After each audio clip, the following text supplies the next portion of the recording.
Episode की शुरुआत में हम देखते हैं कि हान एक बार फिर से ट्राई करता है और इस बार वो चेयर को ही अपनी तरफ खींच लेता है, जिसमें वो सक्सेसफुल हो जाता है और जैकेट लेकर शिंग को कवर कर देता है।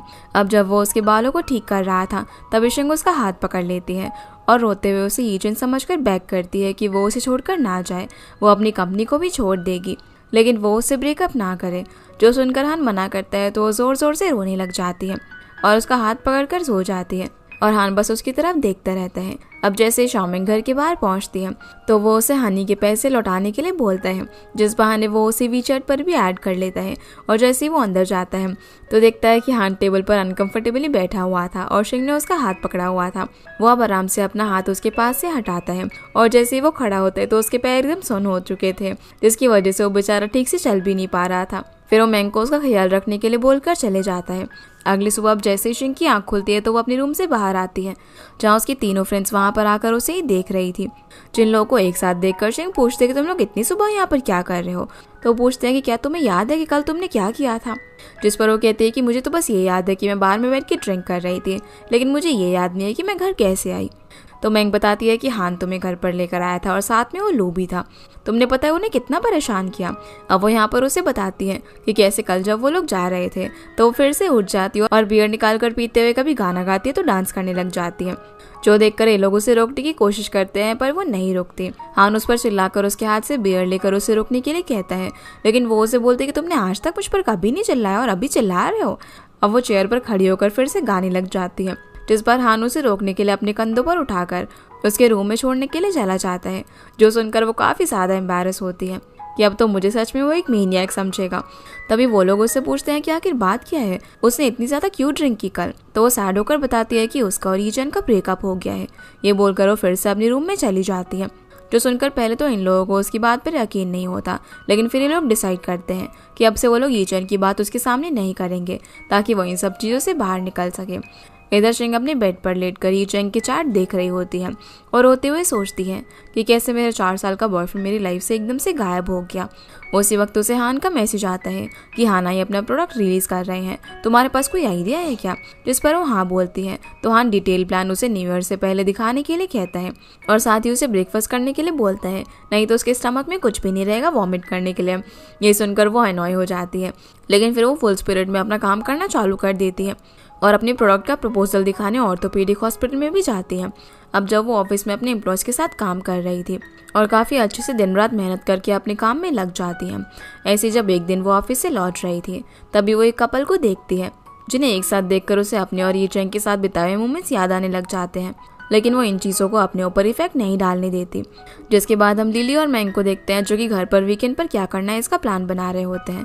जब मैंग उसे बताती है कि इन्वेस्टर की अर्ज करने की वजह से शिंग ओवर टाइम काम कर रही है, तो लिली कहती है कि अच्छा ही है, वो जितना ज़्यादा बिजी रहेगी उतना उसे यूशेंग की याद नहीं आएगी। मैंग भी उसे इसके लिए सपोर्ट करती है और कहती है कि अभी उसकी कंपनी भी ट्रैक पर आ गई है और हान भी उसे काफ़ी सपोर्ट करता है। अगले दिन अब जब हान ऑफिस में होता है तभी उसे शिंग का मैसेज आता है कि उनके पहले प्रपोजल में कोई प्रॉब्लम थी, जिसकी वजह से वो जल्दी उन्हें सॉल्व करके ब्रीफिंग देगी, जिसके लिए वो हाँ बोल देता है। तभी उसका असिस्टेंट उसे आकर कहता है कि शिंग ने इतने टाइम से आपको ब्रीफिंग नहीं दी है कि कंपनी के अंदर क्या चल रहा है, तो क्या मैं उसे यहाँ पर बुलाऊं आपको बताने के लिए। पर वो मना कर देता है और वो काफ़ी ज़्यादा खुश हो रहा था। दूसरी तरफ शूजी ईचन से मिलने के लिए जाती है क्योंकि उसके हॉस्पिटल में उसकी मीटिंग थी, जहाँ वो उसे अपना ख्याल रखने के लिए कहती है और ईचन भी बोलता है कि उसे पता है कि शिंग काफ़ी स्ट्रांग है और मुझे जल्दी ही बुला देगी, लेकिन मुझे कुछ टाइम चाहिए होगा। तो शूजी उसे अपने काम पर फोकस करने के लिए कहती है और क्योंकि उसे कुछ कंसल्ट करना था इसलिए वो उसे अपने ऑफिस में लेकर चला जाता है। दूसरी तरफ शाओ और हानाई के प्रोडक्ट्स का प्रपोजल देखकर बात कर रहे थे, जहाँ पर शाओ बोलता है कि हानाई तो अभी इतने ज़्यादा इन्वेस्टमेंट कर रही है, इससे शिंग की कंपनी शीचेंग पर बहुत ही ज़्यादा प्रेशर आएगा और तुम्हारी कज़न भी इसका यूज़ करेगी। अगर मुझे पहले पता होता तो मैं तुम्हें उसकी कंपनी में इन्वेस्ट करने नहीं देता। पर हान बोलता है कि उसने ऐसे ही शीचेंग में इन्वेस्ट नहीं किया था, उसे जीशिंग पर भरोसा है। ये बोलकर अपनी मीटिंग के लिए चला जाता है। अब जब हान अपने ऑफिस में आता है मीटिंग के लिए तभी उसका असिस्टेंट उसे आकर बोलता है कि आप तो बहुत ही ज़्यादा डिवोटेड हो डोंगयान मेडिकल के लिए भी। युआन आपको सबके सामने एम्बैरस करवाती है और सब एग्जीक्यूटिव उसका साथ देते हैं, पर हान उसे कामली कहता है कि वो लोग अपना इंटरेस्ट ही देखते हैं। तो असिस्टेंट उसे बोलता है कि शिंगचेंग को भी अपना काम स्पीड अप करके कुछ डेवलपमेंट दिखानी पड़ेगी, नहीं तो आपको ये अकेले ये सब स्ट्रेस सहना पड़ेगा। जो सुनकर हान उससे पूछता है कि क्या तुम्हारा कभी ब्रेकअप हुआ है और कितना टाइम लगता है इस ब्रेकअप से बाहर आने में। तो बोलता है कि 1 से 2 महीना, लेकिन इस सब चीज़ों से मेरे काम पर कोई भी फर्क नहीं पड़ता। तभी उसे शिंग का मैसेज आता है कि एनुअल रिपोर्ट तैयार हो गई है और वो उससे मिलने के लिए कब आए। तो हान उसे शाम को 6:30 बजे मिलने के लिए बुलाता है, जिसके लिए वो मान जाती है। ये देखकर वो काफ़ी खुश होता है और कहता है कि लगता है कि इतना टाइम नहीं लगता ब्रेकअप से रिकवर होने में। ये सुनकर असिस्टेंट भी अब अपने काम पर चला जाता है। अब हान अपने ऑफिस में उसी का वेट कर रहा था, तभी शिंग वहाँ पर आ जाती है, जिससे हान कहता है कि फाइनली तुम आ ही गई, मुझे तो लगा था अब तुम्हें अपनी कंपनी चाहिए ही नहीं। तो शिंग थोड़ा सा एम्बैरस होकर उस दिन के लिए सॉरी बोलती है कि वो ड्रंक थी, जिसकी वजह से वो कुछ भी बोल रही थी। पर हान बोलता है कि ड्रंक होने के बाद ही लोगों के अंदर से उनकी दिल की बात निकलती है। अब वो उसे अपने मूड को अच्छे से संभालने के लिए कहता है और उसका वेट 45 kg से कम ना होने देने के लिए कहता है, नहीं तो वो उसका अगला पेमेंट दे या फिर नहीं दे इसके बारे में उसे सोचना पड़ेगा। तो शिंग बोलती है कि इन्वेस्टर की ये भी रिक्वायरमेंट होती है। इस पर हान फिर से सरकास्टिक रिमार्क देता है। फिर शिंग उसे यहाँ पर एनुअल ईयर का प्रपोजल दिखाती है। तभी हान बोलता है कि काफ़ी लेट हो गया है ना, तो साथ में डिनर कर लेते हैं, लेकिन शिंग कहती है कि उसे कुछ काम है और चली जाती है। जो देखकर हान सोचने लग जाते हैं कि अब ये ईजेन को भूल गई है या फिर नहीं। फिर हम शिंग को देखते हैं जो जैसे ही अपने घर पर आती है तो वहाँ पर उसकी मॉम आई हुई थी। वो उसके लिए काफ़ी सारे डिशेस बनाकर टेबल पर रख रही होती है, जहाँ वो शिंग के आते ही बोलती है कि तुमने हमें कुछ भी नहीं बताया कि तुम्हारा ब्रेकअप हो गया है और ना ही है कि तुमने अपनी कंपनी स्टार्ट करी है। सारी हार्डशिप तुम अकेले ही सहन कर रही हो, इसीलिए वो अब से उन्हें सब कुछ बताने के लिए कहती है। तो शिंग स्माइल करके हाँ बोलती है और फिर दोनों डिनर करते हैं। अब जब शिंग ब्रश कर रही थी तभी उसे हान का कॉल आ जाता है कि कल उसे मिलने के लिए उसकी कंपनी में आ रहा है। उसने प्रपोजल के ऊपर कमेंट लिखे हुए हैं उसके लिए डिस्कस करने के लिए, जिसके लिए शिंग हाँ बोल देती है। और जैसे ही हान फोन रखता है तभी वहाँ पर जैंग दी आ जाती है, उसके लिए उसके कुछ फेवरेट मिडनाइट स्नैक लेकर। वो उससे पूछते हैं कि उसे घर और फर्नीचर कैसा लगा। तो हान बोलता है कि तुम्हारा टेस्ट हमेशा से ही अच्छा है। जैंग यहाँ पर शिंग चैन का प्रपोजल भी देखती है और जब वो स्नैक्स खा रहा था तो वो उसे बताती है कि रोबोट बे का फेस 2 अच्छे से होगा, लेकिन इसके लिए वो उसे डॉक्टर जियांग की मेडिकल टीम की हेल्प मांगती है। हान बोलता है कि वो इसके बारे में उनसे बात करेगा। अगली सुबह हम हान को शाओ के साथ देखते हैं, जहाँ पर वो सूप बना रहा था और इसे शिंग के लिए पैक करके ले जा रहा था, जहाँ वो बचा हुआ सूप शाओ को पीने के लिए दे देता है। जो देखकर शाओ बोलता है कि तुम वीकेंड पर उससे काम करवा रहे हो, तुम्हें लगता है कि इससे शिंग को लगेगा कि तुम उसे केयर करते हो, लेकिन वो कुछ भी नहीं बोलता और सूप लेकर सीधा शिंग के ऑफिस में पहुंच जाता है, जहाँ पर शिंग की मॉम होती है। वो यहाँ चाबी ढूंढ रही थी, जिन्हें देखकर हान उनसे पूछता है कि वो कौन है। तो वो उसे बता देती है कि वो शिंग की मॉम है, पर मॉम यहाँ पर उसे जीजू समझ लेती है। वो उसे फिर अपने साथ अंदर लेकर जाती है, जहाँ वो उसे बताती है कि शिंग ने बताया कि इन्वेस्टर की वजह से तुम्हें आज भी काम करना पड़ रहा है और तुम्हें अपनी हेल्थ का ख्याल रखना चाहिए।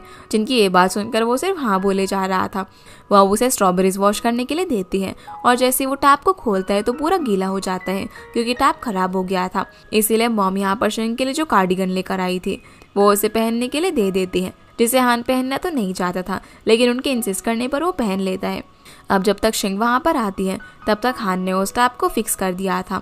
वो उसे देखकर हैरान हो जाती है और हान के नाम से बुलाती है, जो सुनकर मॉम भी शॉक हो जाती है, क्योंकि वो तो उसे इतनी देर से जीजू समझ रही थी। और तुमने मुझे बताया क्यों नहीं कि तुम हान हो? तो शिंग बोलती है कि मॉम आपने उसे बिल्कुल चांस ही नहीं दिया होगा बताने का। अब हान उसे जो कमेंट्स लिखा हुआ प्रपोजल था वो देखकर जाने ही वाला होता है, लेकिन मॉम उसे अपने साथ में लंच करने के लिए कहती है, जहाँ उनके इंसिस्ट करने पर वो मान जाता है। लंच करते वक्त अब मॉम बोलती है कि तुम तो इतने बड़े बॉस हो, तुम्हारे पास तो टाइम ही नहीं होता होगा ना अपने पेरेंट्स के साथ खाना खाने का। तो वो सैड होकर बताता है कि उसके पेरेंट्स की बहुत टाइम पहले ही डेथ हो गई। अब शिंग यहाँ पर उसकी लाई हुई डिश खाकर बहुत ही ज़्यादा खुश हो रही थी, जिसे इस तरीके से स्माइल करते हुए हान देख ही जा रहा था, जिसे मॉम नोटिस कर रही थी। वो अब उसे वीचैट पर ऐड करके उन्हें उनके घर आने के लिए इन्वाइट करती है और बोलती है कि तुम्हें जो भी खाना होगा ना मैं बनाऊंगी। फिर वो यहाँ पर उसकी तारीफ करते हुए शिंग की बचपन की फ़ोटो की बात कर रही होती है कि वो कितनी नॉटी और स्टबर्न थी। यहाँ वो उसे शिंग की बचपन की फ़ोटो भी दिखाती है, जिसे देखकर हान बहुत ज़्यादा हंस रहा था और शिंग भी हंसते हुए अपनी मॉम को नहीं दिखाने के लिए कह रही होती है। अब जब ये लोग अपना काम ख़त्म कर लेते हैं तो हान इन लोगों को घर तक छोड़ने के लिए आता है, जहाँ मॉम तो अंदर चली जाती है और शिंग और हान आपस में बात कर रहे थे। शिंग बोलती है कि मुझे पता नहीं था कि तुम्हें टैप भी ठीक करना आता है। तो बोलता है कि मैं इतने साल तक अब्रॉड में अकेला रहा हूँ, इसीलिए मुझे ये सब कुछ आता है। फिर वो उसने जो उसका कार्डिगन पहना हुआ था वो बोलता है कि उसे वॉश करके वापस कर देगा, जो सुनकर शिंग हंसने लग जाती है और फिर हान उसे बाय बोलकर चला जाता है। जिसके बाद हम लोग को देखते हैं जो कि शाओमेंग की एक पोस्ट को देखकर कहता है कि इसने कुछ ज़्यादा फिल्टर नहीं लगा लिया। वो उसे इस चीज़ के लिए वीचैट पर मैसेज करता है कि तुम रियल में ऐसी तो नहीं दिखती हो। लेकिन मैंग ने उसका कॉन्टैक्ट डिलीट कर दिया था, जिसकी वजह से उसका मैसेज उसके पास नहीं पहुंच पाता। ये देखकर वो बोलता है कि ये पहली बार है कि किसी ने मुझे डिलीट कर दिया। इस चीज़ का वो उसे बदला लेने के बारे में सोचता है और स्नैक्स खाते हुए खुद ही चेयर से नीचे गिर जाता है। वहीं शिंग अपनी मॉम के साथ बैठकर फ्रूट्स खा रही थी, जहाँ उसकी मॉम उसे कहती है कि लाइफ में प्रॉब्लम्स आती हैं और कई लोग भी हमारी लाइफ के अंदर कुछ टाइम के लिए ही आते हैं। मॉम की ऐसी बातों पर शिंग ज़्यादा ध्यान नहीं दे रही होती, तो मॉम उसे बोलती है कि तुम ऐसे इंसान के साथ जल्दी मिलोगी जो कि तुम्हारे साथ लाइफ टाइम रहेगा, जिस पर वो हंसते हुए बोलती है कि नहीं मिला तो भी चलेगा, और दोनों बातें करने लग जाते हैं।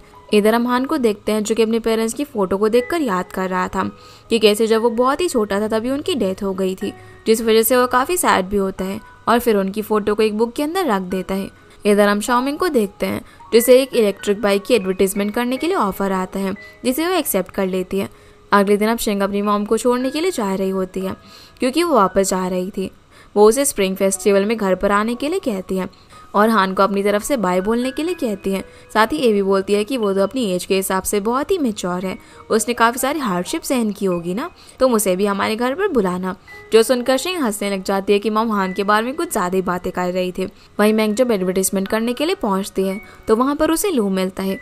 असल में उसने उसे एडवर्टीजमेंट कराने के लिए रिकमेंड किया था, जिसकी वजह से अब उसे वीचैट पर फिर से ऐड करना पड़ता है और जैसे वो उसे टेक्स्ट करती है तो वो उसे डिलीट मार देता है, जिसकी ऐसी हरकतें देखकर वो उसे वियर्डो कहती है। पर वो बोलता है कि मैं तुम्हें फील करवाना चाहता था कि ऐसे किसी का कॉन्टैक्ट डिलीट करने के बाद कैसा लगता है, और चला जाता है।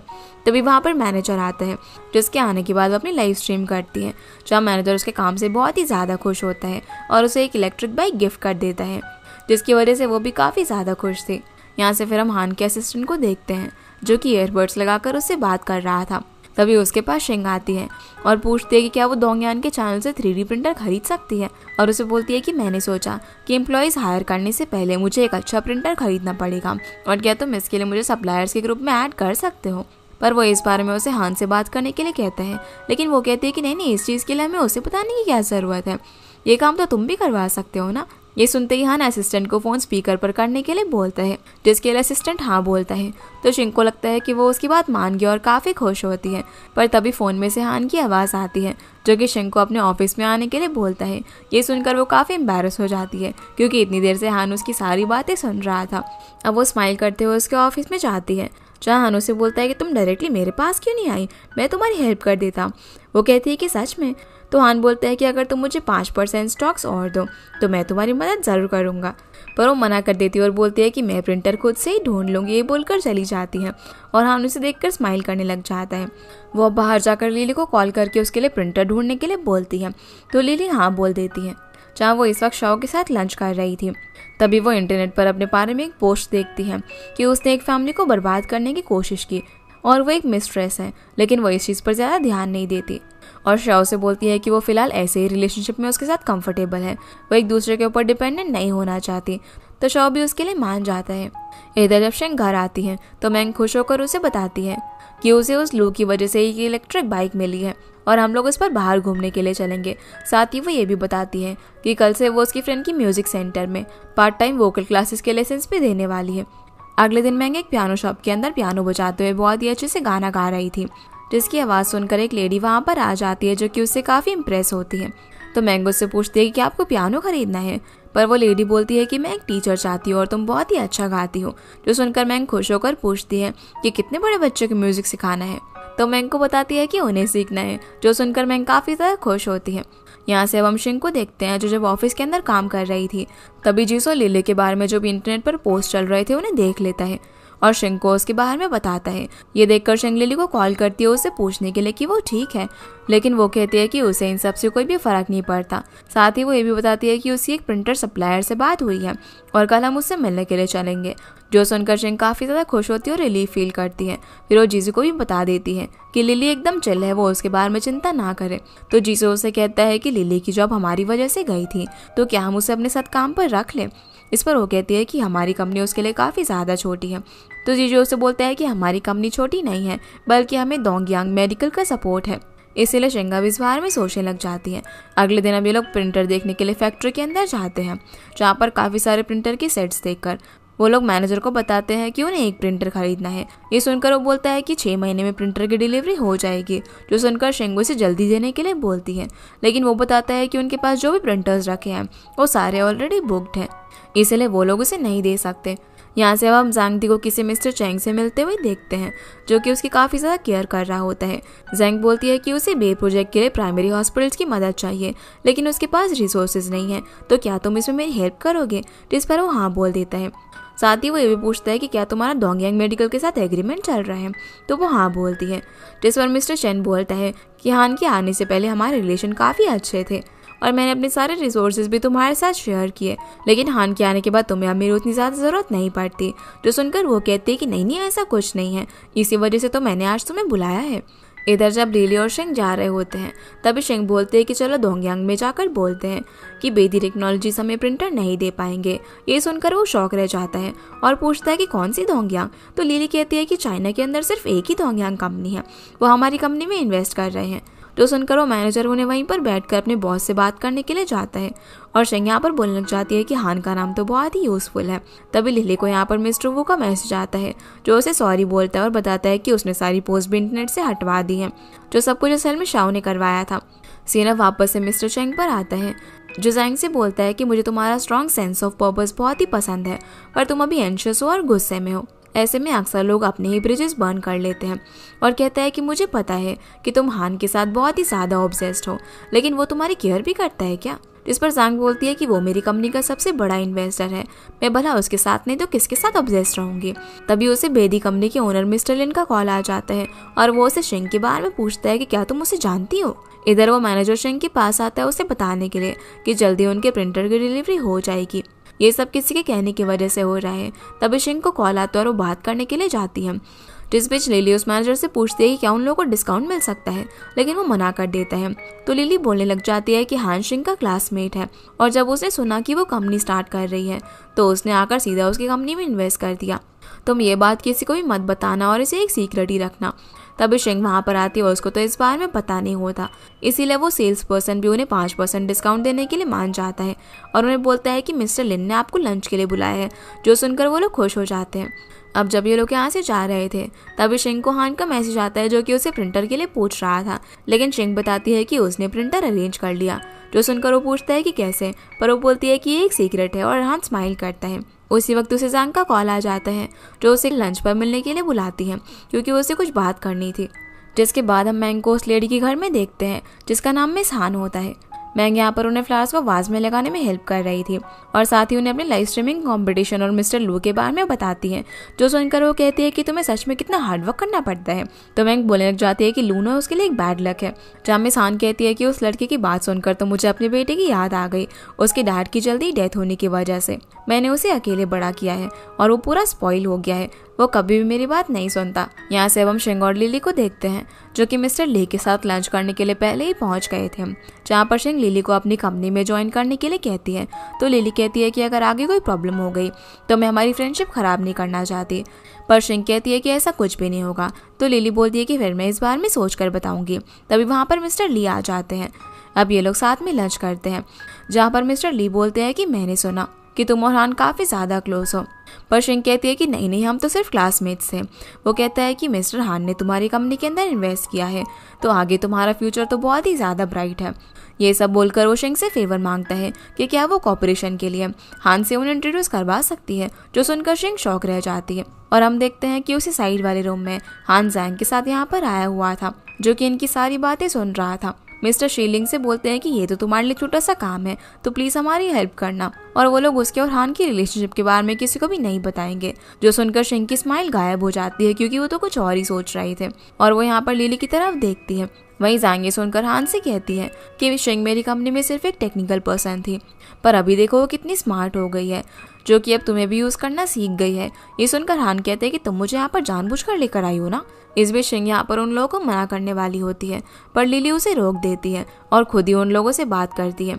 शेंग को तो यहाँ पर काफ़ी अनकंफर्टेबल फील हो रहा था, इसलिए वो वॉशरूम का बहाना करके वहाँ से चली जाती है, जहाँ वो साइड वाले रूम में हान को देखकर फटाफट से वॉशरूम भाग जाती है और हान भी उसे नोटिस कर लेता है।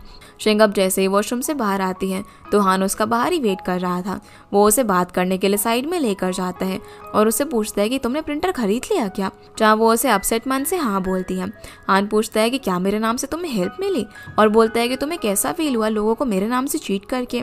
मुझे लगा था कि तुम एक हार्ड वर्किंग पर्सन हो जो कि काफ़ी स्टबर्न है अपने काम के लिए, लेकिन तुम तो बहुत ही ज़्यादा स्मार्ट हो और तुम्हें तो कोई टीचर की ज़रूरत ही नहीं है। जो सुनकर शेंग बोलती है कि मैंने तो बस कहा था कि हम स्कूलमेट्स हैं, जो कि हम रियल में है भी ना, लेकिन उन लोगों ने गलत समझ लिया। जहाँ पर उसकी हालत तो बस ऐसी थी कि वो बस अभी रोने ही वाली है। तो हान उसे बोलता है कि तुम्हें नहीं लगता कि तुमने उन्हें कुछ गलत आइडिया नहीं दिया।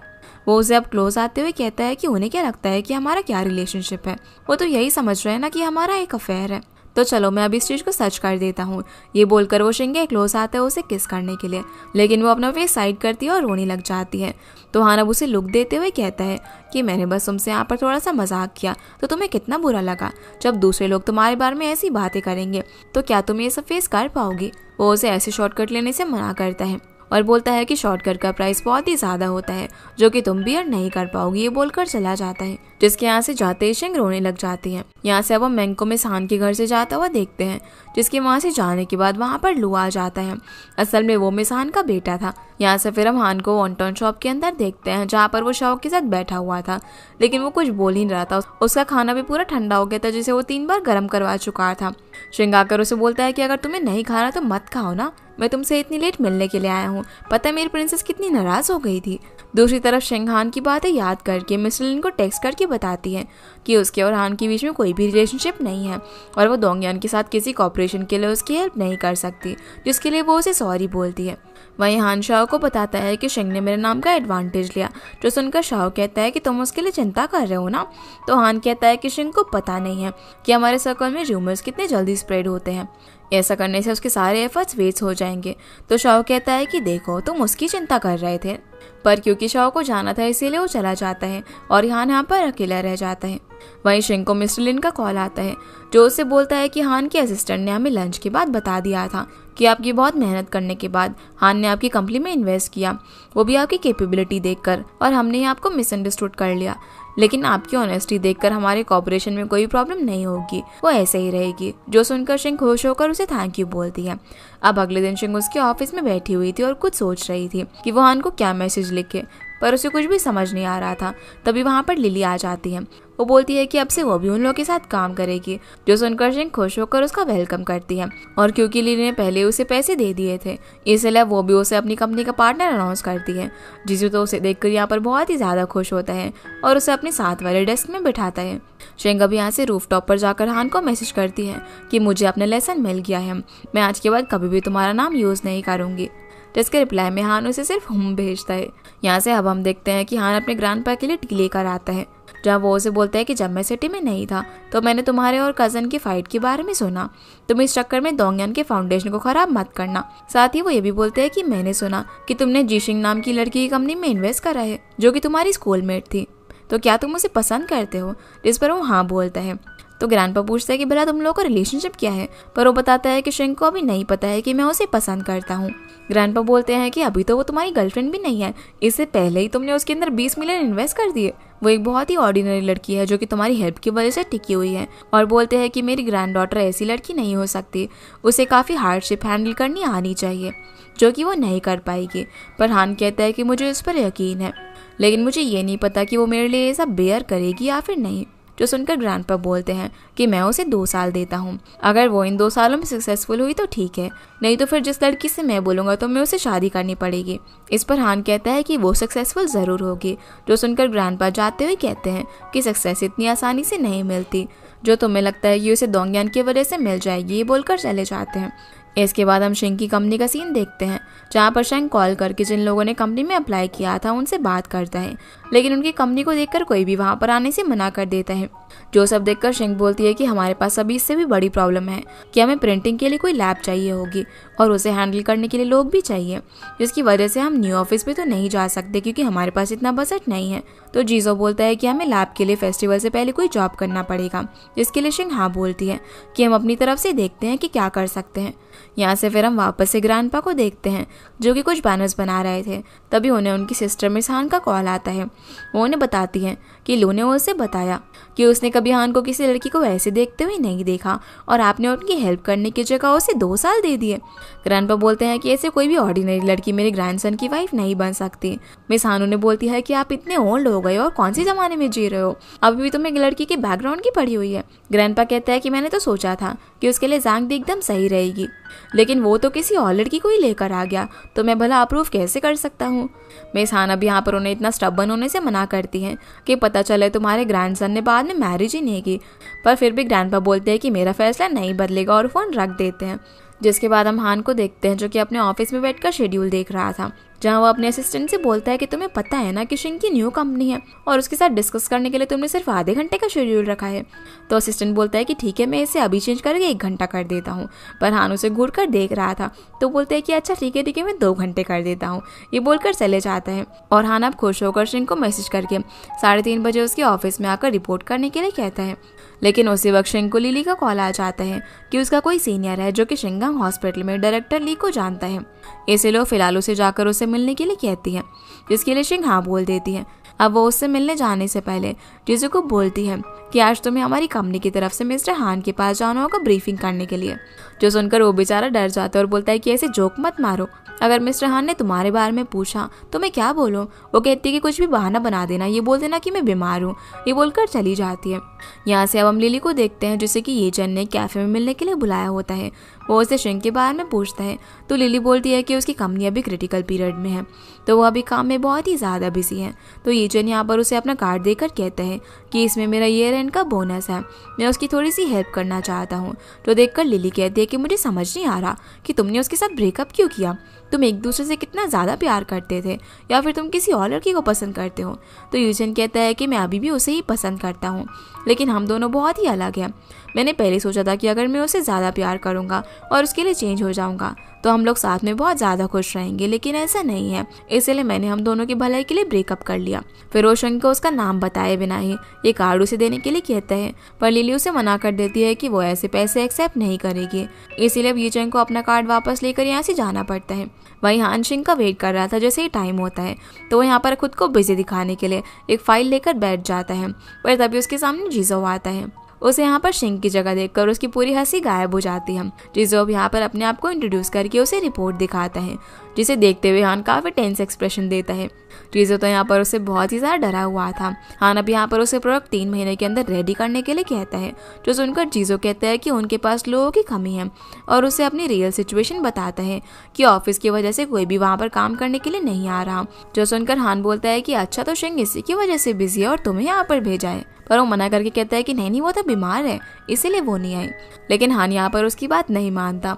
तो अब जीजो को उसे सच बताना ही पड़ जाता है कि शिंग हॉस्पिटल में गई है किसी डायरेक्टर ली से मिलने के लिए। तो हान अभी उसे यहाँ से भेजकर सीधा शिंगांग हॉस्पिटल में जाता है।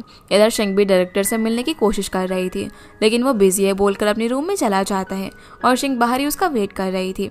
अब हान जैसे ही यहाँ पर उसे बैठे हुए देखता है तो उसे कॉल करता है, जहाँ शिंग फोन उठाकर खांसने की एक्टिंग करने लग जाती है। पर हान उसके सामने आकर बोलता है कि लगता है तुम्हें तो कोल्ड हो गया है। जो सुनकर वो शॉक हो जाती है और पूछती है कि क्या कोई इंसिडेंस है। पर हान उसे बोल देता है कि तुम यहाँ पर ली से मिलने के लिए आई हो ना, जिसके लिए वो हाँ बोल देती है। तभी डायरेक्टर ली हान को देखकर उसे अपने ऑफिस में बुलाता है, क्योंकि उसे उससे कुछ बात करनी थी। और हान शिंग को वहीं पर वेट करने के लिए बोलकर अंदर चला जाता है। यहाँ से अब हम लिली को देखते हैं, जो जब ऑफिस के अंदर वापस आती है तो जीजो उसके लिए पेस्ट्री और जूस लेकर आया था, जिसे वो खाने लग जाती है और उसके लिए उसे थैंक यू बोलती है। अब यहाँ पर वो उसे अपने साथ डिनर करने के लिए पूछता है, पर वो उसे काम का बहाना करके मना कर देती है। अब जब शांग देखता है कि कैसे वो लिली को पटाने की कोशिश कर रहा है, तो शांग उसे यहाँ पर बहुत ही ज़्यादा टीज करता है। वहीं शिंग हॉस्पिटल के अंदर काफ़ी देर तक वेट कर रही थी, पर तभी उसे अर्जेंटली टॉयलेट जाना पड़ जाता है। जब हान बाहर आता है तो शिंग वहाँ पर नहीं होती, पर डायरेक्टर ली के जाते वो वहाँ पर आ जाती है और हान को बताती है कि वो वॉशरूम गई थी। अब वो उसे शाम को रेडी रहने के लिए बोलता है कि वो उसे डिनर पर पिक करने के लिए आएगा, जिसके लिए वो हाँ बोलती है। सीन अब यहाँ से मैंग पर आता है, जो कि मिस हान को सिंगिंग सिखा रही थी। तभी वहाँ पर लू आ जाता है, जहाँ पर दोनों एक दूसरे को देखकर शौक रह जाते हैं। मिस हान लू को बताती है कि ये मेरे नई म्यूजिक टीचर हैं, जो कि अगले महीने डिस्ट्रिक्ट म्यूजिक कंपटीशन में पार्टिसिपेट करने के लिए उसे सिखा रही हैं। ये बोलकर वो उसे लू से इंट्रोड्यूस करवाती है तो मैंग कहती है कि लू मुझे इतने दिनों बाद मिलने। अब मॉम यहाँ पर लू को उनके लिए फ्रूट्स काटने के लिए बोलती है जहाँ वो नहीं जा रहा होता, लेकिन मॉम की काफ़ी इंसिस्ट करने के बाद वो उठकर चला जाता है। अब वो बहाने से अपनी मॉम को किचन में आवाज़ लगाकर बुलाता है और उनसे मैंग को किसी तरीके से उसके वीजेट पर ऐड कराने के लिए बोलता है, जो सुनकर मॉम स्माइल करती है। पर लू कहता है कि नहीं आप गलत मत समझो, मैं उसे पसंद नहीं करता। पर मॉम उसकी बात नहीं सुनती और बाहर आ जाती है, जहाँ लू स्माइल करने लग जाता है। अब जब शाओमेंग जा रही थी तो लू अपनी मॉम को इशारा करता है और मॉम शाओमेंग से लू को वीचेट पर ऐड करने के लिए बोलती है, जिन्हें मैंग मना नहीं कर पाती। और अब लू वापस से मैंग के वीचेट पर ऐड हो जाता है, जिस चीज़ के लिए वो अपनी मॉम को थैंक्स बोलता है। इसी के साथ ये एपिसोड यहीं पर ख़त्म हो जाता है। तो गाइस ये थी आज की वीडियो एंड आई होप आप लोगों को ये वीडियो पसंद आई होगी। तो इस वीडियो को लाइक कर चैनल को सब्सक्राइब जरूर कीजिएगा। आपसे फिर मिलते हैं इस ड्रामा के अगले एपिसोड में, तब तक के लिए गुड बाय।